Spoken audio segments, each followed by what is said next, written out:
That would be this stuff here, except it has the air inside here, not this other stuff. Has the least loss at your frequencies, VHF, UHF, and that's not shown above. Another type of coax is called air core. I don't know what that means. I think it's this one here. But compared to the above, it requires special techniques for preventing water. These questions here, just memorize the answer. It's not worth us going into the details of what that all means. Okay. Now, here's a typical setup. Not on this, on a handheld, not in my car, but in my house. In my house, I have a transceiver radio, and I have a thing called an SWR meter, right here, okay? And I have a switch right over here, and I can switch to the dummy load, or I can switch to the antenna. Now, when I'm on the antenna, I'm transmitting over the radio wave. When I'm on the dummy load, the energy is inside this big resistor inside this metal can, and no energy ever comes out of the can, which means I'm not actually transmitting on the air, but I do have a dummy load, which looks like an antenna. To my radio, this looks like an antenna. So the standing wave ratio is the ratio of the load impedance to the antenna. What does that mean? Well, as the energy comes out of here, there's a wave that goes down to the antenna, and there's a wave that bounces back. And if I take the amplitude of those two waves, I take the ratio of A to B. And if they're the same size, the ratio is 1 to 1. Oh, that's a standing wave ratio of 1 to 1, and that's perfect. But if one of them is a different size, the ratio can be 2 to 1, 3 to 1, 4 to 1, and it gets worse and worse. Okay. So, it's a measurement of how well a load, either the dummy or the antenna, is matched all the way back here to the transmitter. SWR is measured with an SWR meter. Yep, there it is right there. The SWR meter is connected at the output of the transmitter. Yep, here's my transmitter, and I'm connected to it. And many new transceivers have, or many new ones, not this one, but have this already built in. You don't have to worry about it. Okay? So here's what they want you to know. If the SWR was 1.0 to 1, it's perfect. The impedance of the antenna and the transmission size are matched, and no energy is reflected back. That's good. If it's 1.5 to 1, it's good. Okay.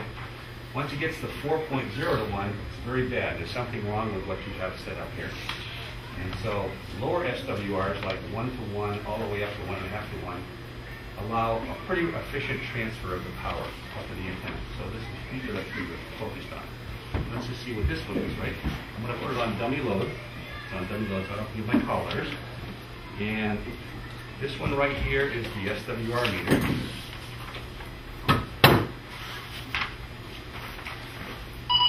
And I'm just going to turn on the transmitter. And if it's 1 to 1, which it should be, this meter will not move. Ready, set, whoops, wrong. Yeah, there's SWR. Ready, set, bingo. And the people in front knows it just barely moved. So it's perfect. Now let me switch to the antenna, and the antenna will be slightly different. Ready? Now I got to get my call. A1 VFO. Came up to 1.5 to 1. See, they can see that down here, which is still good. So the antenna works good at the frequency we were on. Okay.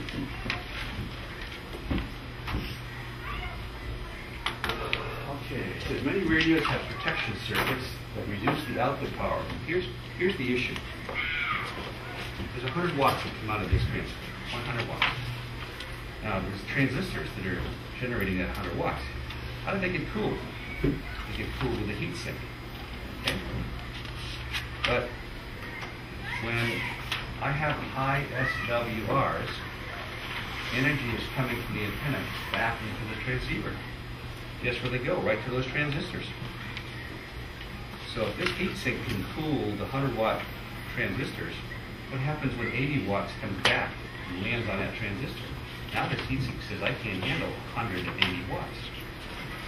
So the heat sink burns up or the transistor burns up. So some of the manufacturers that make the newer radios, they have little circuits built in here. You know, like SWR circuits.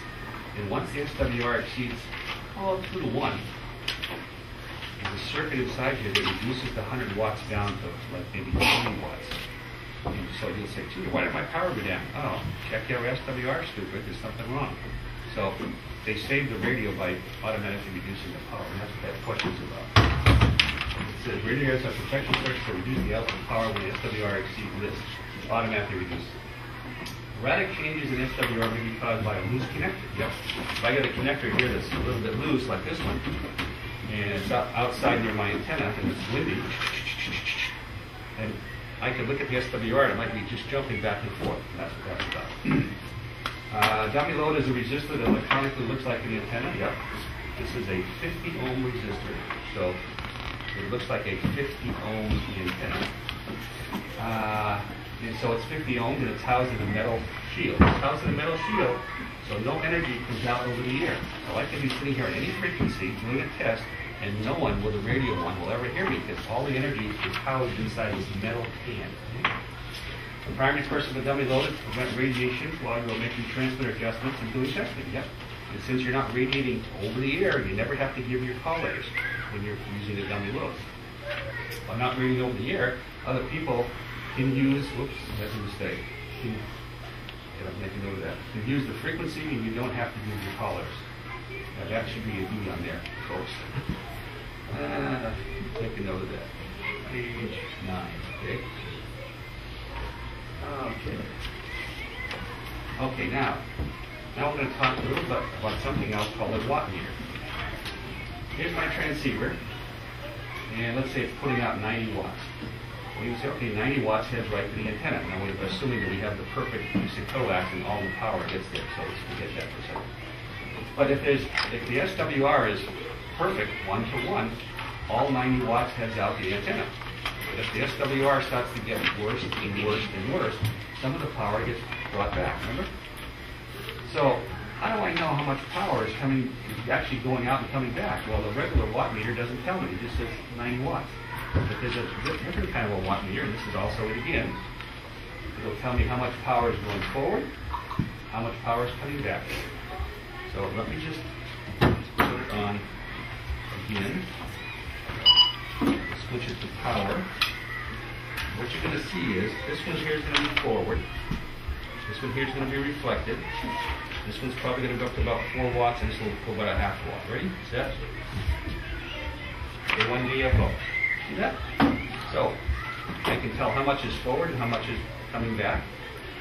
I can do the same thing with this, and it will tell me how much is forward and how much is back. So that's called a directional watt meter. So directional RF watt meters measure the forward and reflected power and can be used in lieu of the SWR meter. Think about it. Because if I make an adjustment that increases my output and increases this and reduces this, I simply made the SWR closer to 1-to-1. Okay? Same thing. 90 watts forward, 10 watts reflected, 90 watts gets back. Okay.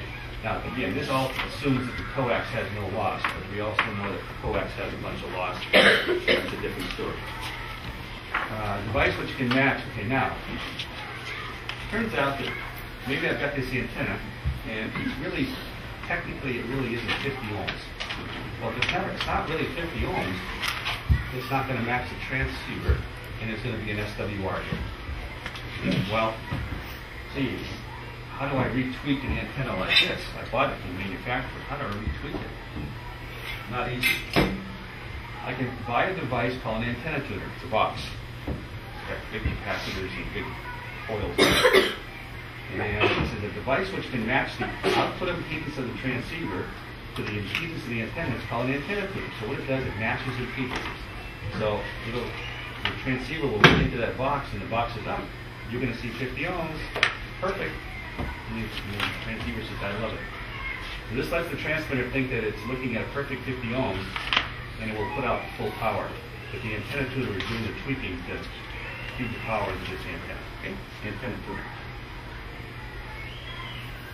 Okay, antenna analyzer. I think I put it away. Here it is.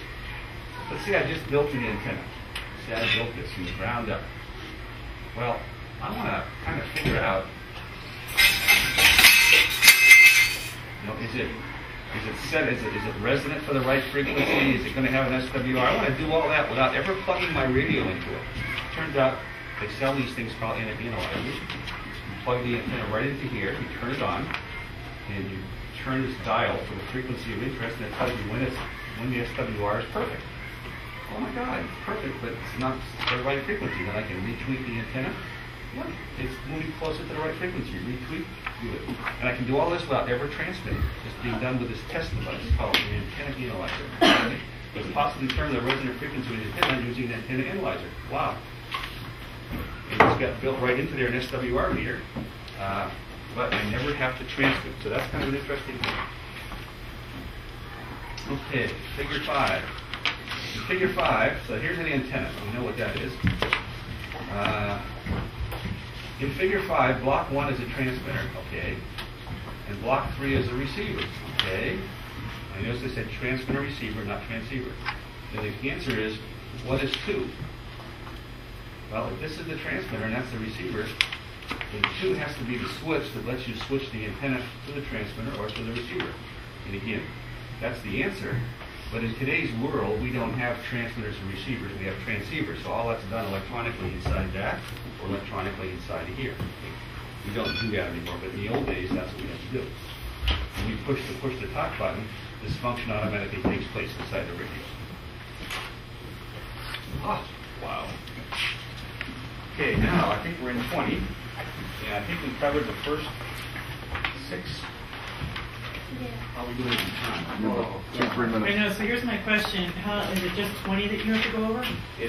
I think we've only covered the first 6 of 20, yeah. So could you do it in 15 minutes? Either that or I can come back. What's your choice? Because I can give them all a late pass to their first period. Well, I can do that or I can come back. What's your call? You guys want to stay for 15 minutes and finish it? Yeah. Okay, we'll try No? to. You want to come back tomorrow at 7:30? No. That's your choice, because we take the test on Tuesday. Tuesday, I thought it was tomorrow. No, Tuesday. Tuesday. Stay. So you either come back at 7:30, if you want to come back at 7:30 tomorrow, raise your hand.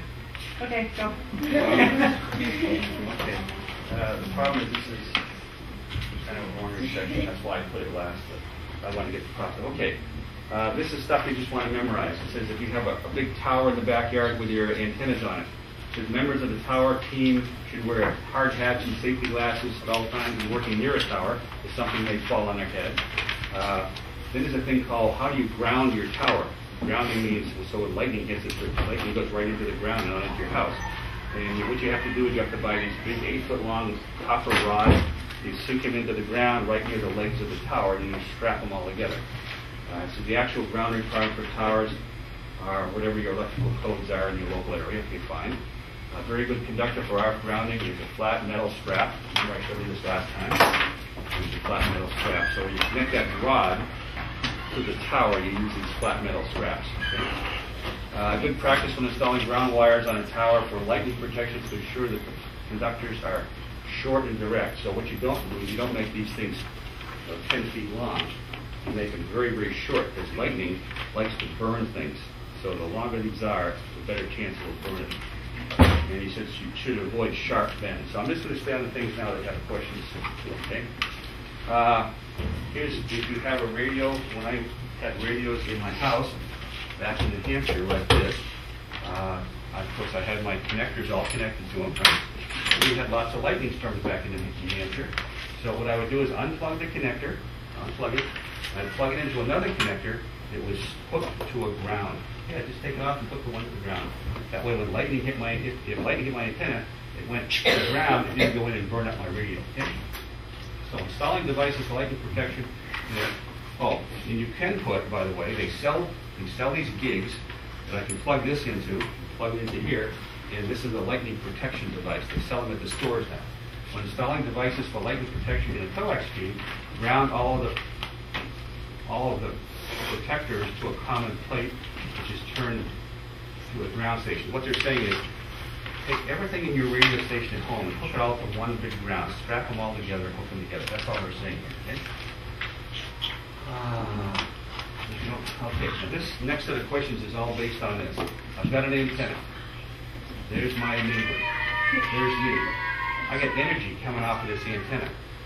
Okay, now we're talking about human safety now. Okay, we're talking about burning our